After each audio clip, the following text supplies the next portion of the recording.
And when you have to actually explain what you learn to your peers, you think entirely differently.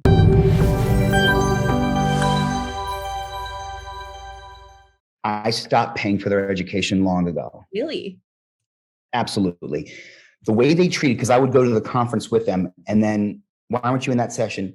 Well, I went to go get a drink with some friends, okay. When they're not paying for it, the interest is entirely different. Now, I'm not saying I don't reimburse them, but they have to front the money to go. And then download with me collaboratively. If I paid for 2 instructors or 3 instructors to attend a conference, we download, if not every night, after the conference is over.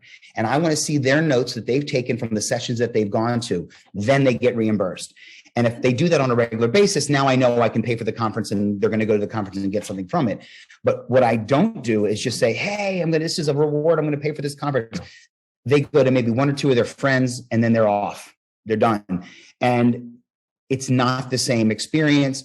It's like, I don't know if it's exactly the same thing, because I'm sure you have kids who are appreciative, but when you give your kids something, the way they treat it is very different than if they had paid for it themselves. So the investment that they make is making in themselves. So you're investing in them, because when they come back, if there's something of value, they're the ones who are leading the next staff meeting, or at least portion of it. So when you get together with your staff, they're going to download the conference or one part of the conference that they're going to share with the other instructors. And the other instructors are going to want that job because you're going to pay them for that time.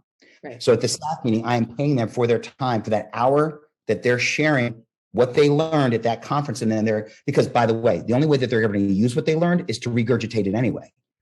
So if they're not teaching someone of their peers immediately, you can teach your husband or wife, hey, I learned this at the conference. Oh, that's great. And the other one's like, oh, that sounds really good. But when you have to actually explain what you learn to your peers, you think entirely differently. Hey everybody, Jessica LaChance here. Do you want more business education for your fitness studio or wellness business? Subscribe to our YouTube channel or our email newsletters, and we'll see you here soon.